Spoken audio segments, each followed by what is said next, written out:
Hello out there to my Facebook friends, clients, and the like. It's Jonathan Bengal here with the Naked Tax Talk, where we bear down to the naked truth about our personal lives, our business lives, and of course, our money lives. And I want to offer you guys a tax tip number two, and that is just because your best friend's accountant says that you can deduct something, you probably shouldn't.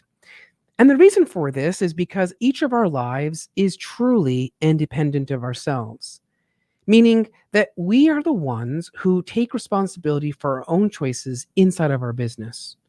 I often hear all the time when clients say, but you know what? My hairstylist accountant lets them deduct the prepaid meals in their business. Or my best friend's accountant told them they can deduct their dog. Or other examples, I can't think of, but those are the two biggest ones. I've actually come across those two deductions. You see, here's the thing about listening to someone else's friend's accountant's advice. It's not specific to your facts and your circumstances. You see, here's the thing. Tax law is the law, right? It's black and white. We talk about the gray factor. Things can be slightly shaded of gray, depending on the deduction and so forth.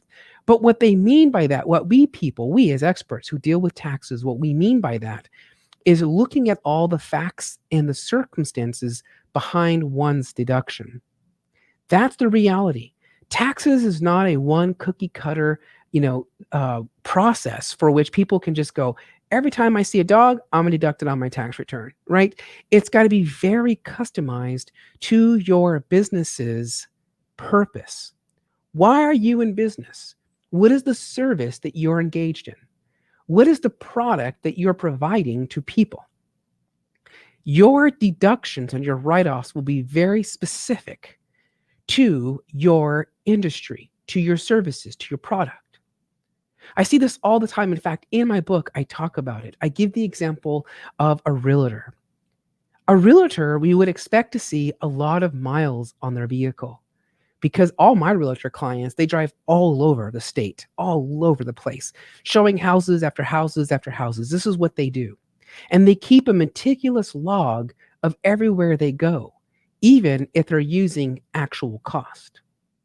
So it's very specialized in what they do. Now, if you take somebody, for example, who is the owner of, take a Subway restaurant, for example. No, let's not use that. Just use one of my own clients. One of my own clients that owns a med spa here in Scottsdale, right? They go to a stationary building where they reside, as in the business.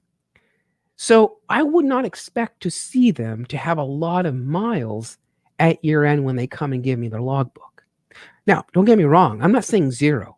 I'm just saying that in comparison to the realtor, who that is their job, that is their function, relationship to the owner of the spa, we're going to have a huge difference between the miles, right? Or take, for example, a personal trainer who has a gym and they train people how to work out. We would expect them to have dues and memberships, perhaps.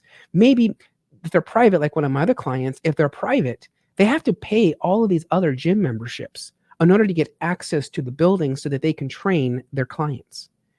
Now, mind you, in situations like that, the risk is pretty high. So we require them to take a lot of photographs and document the hell out of everything in the event of an audit. But here's the thing, right? The majority of us as business owners are not entitled to deduct gym memberships. That's in fact a big, huge no-no. In fact, we find that as a prohibited transaction under employee benefits. But I digress.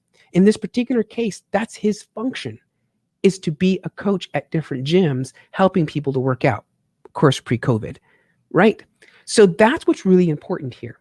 Whereas, again, someone like myself, I'm an accountant, I'm a tax expert, right? I don't train people how to work out. Therefore, the return should never reflect the cost of a membership to a gym because I'm not entitled to it.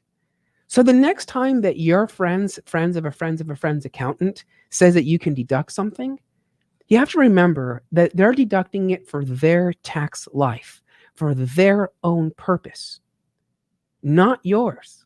Just keep that in mind. Just because your best friend writes off everything doesn't mean that you should be writing off everything. Take into account the risks that could be involved. The tap, tap, tap at the door when the IRS is knocking to audit you. The people who want to deduct everything right away, my biggest concern is if you do that, what are the chances that the IRS will not allow you to deduct it? Now you're going to land yourself in hot water and potentially end up with a tax bill larger than you imagined. So that's my only tax tip for today. I just wanted to share that with you. Number 2, just because your friend's accountant says you can deduct something or they can deduct it doesn't mean you're entitled to the same deduction. If you'd like to find out more about the types of deductions in general that most people can take, check out the link that I'm going to provide you for my book. You can buy it at Amazon. It's a Kindle edition right now. It's selling for $3.47, about 60 pages long, but let me tell you, it drives a punch. If you're an entrepreneur and you're wondering what are the types of things you can deduct, my book, The ABCs of Deductions, is a great start to help you to get an understanding of what it is that you can deduct in your tax return. And that's just the beginning, because I take people from just the basics of ABCs to writing their life stories around their taxes. And the end result are amazing ends, like saving clients over $100,000 in taxes year after year. It's kind of like the end of a story, and they lived happily ever after. So once again, if you would like to have access to my book, I highly recommend that you get it. You can go straight to Amazon, type in the ABCs of Deductions and Entrepreneur's Guide to Entrepreneur's Guide to Tax Write-Offs. And in the meantime, I'm actually going to get this link here, and I'm going to just share it with you straight up. I'm going to just send you straight to, actually, I think this is a landing page. Those of you who are in marketing, those of you who are in business for yourself, you know the importance of marketing, right? What people have that you don't is their email address, and they give you permission to come into your world, allows you to come into their world, right? So that's what I'm going to do. I'm going to give you a link right now that's going to give you access to my landing page. And there is where you can click on it, and then it will direct you and get you pointed in the right direction. Or you can just Amazon it, The ABCs of Deductions, an Entrepreneur's Guide to Tax Write-Offs. In fact, we don't have a print version yet, but my publicist tells me that within the next couple of weeks, an actual hardbound book is coming up. So here's like the cover, just in case, right? Just in case, this is it. Needless to say, I'm asking you to come and join, because again, just because your friend's accountant says to them they can deduct something doesn't mean it's meant for you. Until then, I'm Jonathan Bengal here, host of Naked Tax Talk, and I look forward to connecting with you guys in the future, however that means. Have a great evening, have a great morning, have a great whatever time it is that you're watching today's video. Until then, toodles noodles.